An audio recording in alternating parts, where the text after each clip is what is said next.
You know, I get that local newspapers have slow news days, but this isn't filler. This is just wrong. It's wrong. I don't like it. It's wrong. Hi, it's me again, and I'm back in my mum's dining room with the blurry background. It won't last long, couple of weeks, and I'll be in a new house and I have the studio set up and that. But as I said in the intro there, I've got another one of these from a local paper where they're talking about the prosecution for someone who didn't have a TV licence. And they don't give the full information about why you would require a TV licence. All they do is shame the person who was caught. And it's wrong. They publish his name, his age, and the road he lives on to shame him in his own community. How is that all right? How is that all right to do? And the important thing is as well, with these articles, right, when they name and shame someone, which is wrong, there's only one way this person got caught, and that was by talking to one of the goons when they knocked on the door. So have a look at this with me. I'm going to take out the guy's personal details, and I'm not going to put a link below because I'm not going to name and shame him as well. But have a look. This is what a local newspaper printed about somebody in their community. A man who was caught using a television without a licence was taken to court and made to pay up over £100. The man, his age and his address, had been fined £40 and told to pay an additional £94 in costs after he admitted to the offence.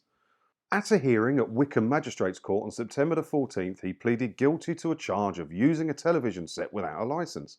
The court heard how the offending took place on January the 17th. He had been due for a trial, but switched to a guilty plea at the hearing. A standard TV licence costs £159 a year. They published that in the local paper, and it was his full name and the road and everything he lived on. So it's named and shamed in front of his neighbours for an offence that it shouldn't be an offence anyway. It's absolutely ridiculous. But let's break it down a little bit, because a local paper is supposed to serve the community, right? So why don't they take this opportunity, if they're going to print this absolute garbage anyway, to help other people understand the rules? Because what they're saying here, a man was caught using a television without a TV licence, which means the journalist that wrote this has done no research whatsoever, because you can use a television without having a television licence. You can probably watch 90% of the stuff you'd watch anyway without a television licence. And he pleaded guilty to a charge of using a television set without a licence. Again, enforcing the narrative. This George Roberts, who looks like a Saturday boy at Bucks Free Press, could have done a better job and helped more people in the community understand what you can and can't watch without a television licence.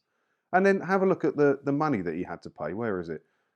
He was fined £40 and told to pay an additional £94 in costs. So the total fine that he received, they say on the letters all the time, don't they, that there's a maximum fine of £1,000. His fine was less than the cost of the TV licence.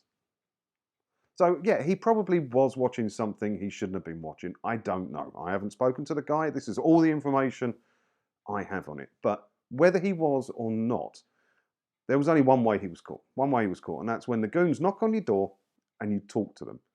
Now, I'd never condone watching something you shouldn't be watching without a TV licence. You know, you shouldn't watch anything as it's being broadcast, or record anything as it's being broadcast, or use BBC iPlayer if you don't have a television licence. But the only way they would know that is if when they knock on the door, you tell them. If you follow the rules, because they're not police, they're not bailiffs, they can't do anything. You open the door and say, hello, who are you? I am from TV licensing. Boom, shut the door. Done. No more can come from it. No more can come from it. And he got named and shamed in his community, and it's just wrong, isn't it? And I'm moving to a new house soon. A couple of weeks' time, I'll be in my new gaff, so you won't have all this blurry nonsense behind me. I'll have my studio set up again, right? And obviously, I'm not going to buy a television licence. So I'm going to start getting door knocked as well. I haven't got a door knock in my last place for a couple of years, but a new place, I bet I do. Which will be handy because I've got a camera above the door. I will have once I move in anyway. So I might actually be able to film one and show you my own one. You never know. But yeah, the only way they would know is if they knocked on the door and he told them. That's it. So what do you think about this thing? Because I'm starting to see more and more of these in the local papers. You know, I trawl the local papers now looking for stuff like this because it's wrong. How would they get away with naming and shaming people in their own community? It just, I don't know. I know it's public information. I get all that. But it just seems wrong to me. Just seems wrong to me. Let me know what you think about it down in the comments below. And as always, thank you for watching. And don't forget to hit the subscribe button if you haven't already. Because that way, hopefully, I'll see you in another video again soon, won't I? Ta-da.